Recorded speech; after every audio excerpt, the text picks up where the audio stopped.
Assalamualaikum warahmatullahi wabarakatuh. Dalam video ini saya akan menjelaskan tentang perubahan kurikulum di Indonesia awal kemerdekaan hingga saat ini. Apa penyebab perubahan kurikulum dan apa saja karakteristik setiap kurikulum? Video ini dibuat untuk memberikan pengetahuan kepada teman-teman dan untuk memenuhi tugas mata kuliah, kurikulum, dan buku teks sejarah. Untuk dosen pengampunya yaitu Bapak Bahtiar Ahwan MPD dan saya Mariati dengan NPM 20220027. Baik, di sini saya akan menjelaskan perubahan kurikulum di Indonesia awal kemerdekaan hingga saat ini. 1. Kurikulum 1147. Ini adalah kurikulum pertama sejak Indonesia merdeka. Perubahan arah pendidikannya lebih bersifat politis dari orientasi pendidikan Belanda ke kepentingan nasional saat itu. Mulai ditetapkan Pancasila sebagai asas pendidikan, kurikulum ini juga disebut dengan Rencana Pelajaran 1147. Namun, baru dilaksanakan pada tahun 1150. Diajarkannya lebih menekankan pada pembentukan karakteristik manusia, Indonesia merdeka, berdaulat, dan sejajar dengan bangsa lain di muka bumi ini. Kurikulum 1152. Kehadiran kurikulum ini merupakan penyempurnaan kurikulum sebelumnya dengan merinci setiap mata pelajaran sehingga ditanamkan rencana pelajaran terurai. 1952 kurikulum ini sudah mengarah pada suatu sistem pendidikan Indonesia. Setiap pelajaran dihubungkan dengan kehidupan sehari-hari. 3. Kurikulum 1164. Pemerintah kembali menyempurnakan sistem kurikulum pada 1964 yang dinamakan Rencana Pendidikan 1964. Kurikulum ini bercirikan bahwa pemerintah mempunyai keinginan agar rakyat mendapat pengetahuan akademik untuk pembekalan pada jenjang SD. 4. Kurikulum 1168. Kurikulum pertama pada era Orde Baru bersifat politis dan dimasukkan untuk menggantikan Rencana Pendidikan 1964 yang dicitrakan sebagai produk Orde Lama. 5. Kurikulum 1175. Pemerintah kemudian menyempurnakan Kurikulum 1168 pada tahun 1175. Kurikulum ini menekankan pendidikan lebih efektif dan efisien. Metode materi dan tujuan pengajarannya dirinci dalam prosedur pengembangan. Sistem instruksional PPSI dikenal dengan istilah satuan pelajaran, yaitu rencana pelajaran setiap satuan bahasan. 6. Kurikulum 1184. Kurikulum 1184 mengusung pendekatan proses keahlian meski mengutamakan pendekatan proses, tapi faktor tujuannya tetap penting. 7. Kurikulum 1194. Pada tahun 1994, pemerintah memperbaharui kurikulum sebagai upaya memadukan kurikulum-kurikulum sebelumnya, terutama kurikulum 1175 dan 1184. Namun, perpaduan antara tujuan dan proses nampaknya belum berhasil. 8.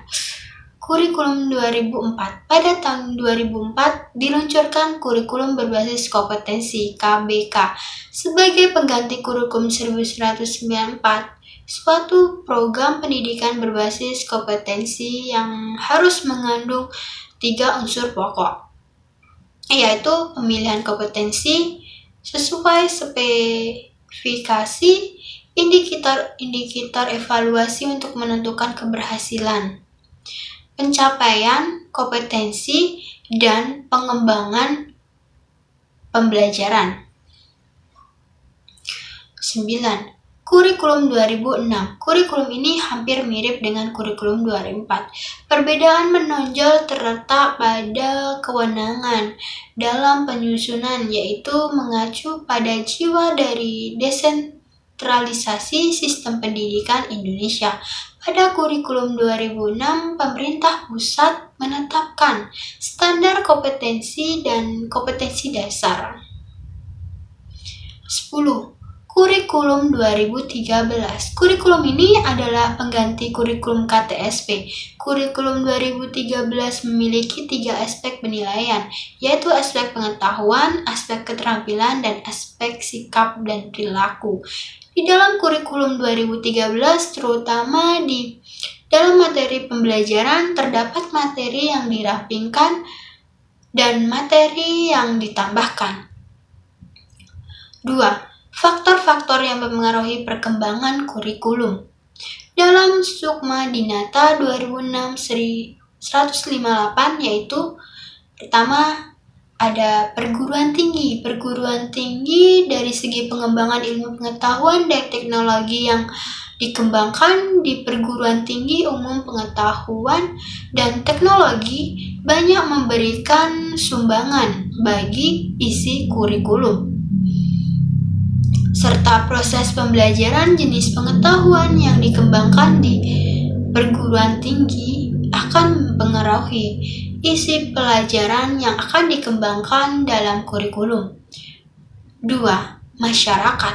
Sekolah merupakan bagian dari masyarakat yang diantaranya bertugas mempersiapkan anak didik untuk dapat hidup secara bermartabat di masyarakat. Sebagai bagian dan agen masyarakat, sekolah sangat dipengaruhi oleh lingkungan masyarakat di tempat sekolah tersebut berada.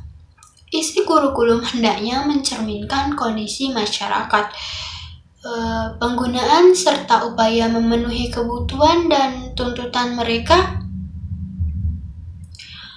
3. Yaitu sistem nilai. Dalam kehidupan bermasyarakat, terdapat sistem nilai, baik nilai normal, keagamaan, sosial, budaya, maupun nilai politis. Sekolah sebagai lembaga masyarakat juga bertanggung jawab dalam pemeliharaan dan pewaris nilai-nilai positif yang tumbuh di masyarakat. Sistem nilai yang akan dipelihara dan diteruskan tersebut harus terintegrasi dalam kurikulum.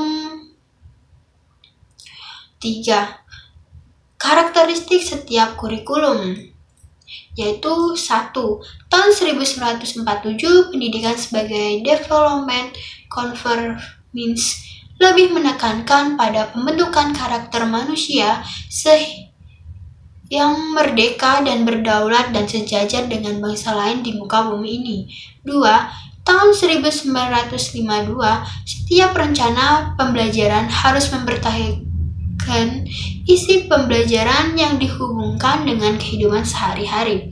Tahun 1964 menitik beratkan pada pengembangan daya cipta, rasa, karya, dan moral yang kemudian dikenal dengan istilah Pancawardhana. Tahun 1968, perubahan struktur kurikulum pendidikan dari Pancawardhana menjadi pembinaan jiwa Pancasila, pengetahuan dasar, dan kecakapan khusus. Tahun 1975 berorientasi pada tujuan. Pemerintah merumuskan tujuan-tujuan yang harus dikuasai oleh siswa, lebih dikenal dengan hierarki tujuan pendidikan. Tahun 1954